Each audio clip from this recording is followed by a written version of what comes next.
Parade గ్రౌండ్లో ఇక అంతర్జాతీయ 7వ కైట్ ఫెస్టివల్ స్టార్ట్ అయింది.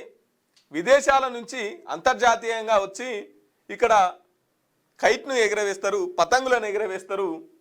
సో దాంతోపాటు మన తెలంగాణ సంస్కృతి సాంప్రదాయాలైనటువంటి తెలంగాణ పిండి వంటకాలను అక్కడ 1200 స్వీట్స్తోని అక్కడ ఏర్పాటు చేశారు. ఎందుకంటే విదేశాల వాళ్ళకి వచ్చే కూడా మన వంట, మన రుచి ఏందో, మన సాంప్రదాయం ఏంది, మన సంస్కృతి ఏంది, మన పండుగలు ఏంది, మన జీవన విధానం ఏంది, ఇవన్నీ తెలుసుకునేందుకు అక్కడ ప్రత్యేకంగా తర్వాత ఏంటి రంగులు కావచ్చు, గొబ్బెమ్మలు కావచ్చు, వీటిని అన్నిటిని అక్కడ ఏర్పాటు చేయడం జరుగుతుంది. ఇక విదేశాల నుంచి రంగురంగుల పతంగులు, పెద్ద పెద్ద పతంగులు. సో ఈ పతంగుల జాతర పరేడ్ గ్రౌండ్లో జరుగుతున్నది. మిత్రులారా, మీరు పతంగులు ఊర్లలో ఎగరవేస్తుంటారు, అంతటా మీ ప్రాంతాల్లో ఎగరవేస్తుంటారు. కానీ చెప్పేది ఏంటంటే పతంగులు ఎగరేస్తే ఎగిరేయండి, కానీ చైనా మాంజాను వాడకండి.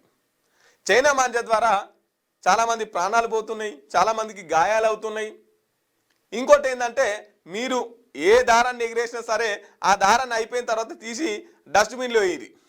ఎందుకంటే వాటి మీద పక్షులు వాలిన తర్వాత ఆ దారం అంతా కాళ్ళకు చుట్టుకొని పాపం అవి ఎగరలేనటువంటి పరిస్థితి, ఆ కాళ్ళకంతా దారం తట్టుకుంటుంది. కాబట్టి కొన్ని జాగ్రత్తలు పాటించి ఈ పండుగ మనకు పండుగ, వేరే వాళ్ళకు చెడు కావద్దు, వేరే వాటికి చెడు కావద్దు. మన సంతోషం కోసం ఇతర వేరే వాళ్ళని, వేరే వాటిని ఇబ్బంది పెట్టొద్దు. కాబట్టి కొంచెం జాగ్రత్త వహించండి.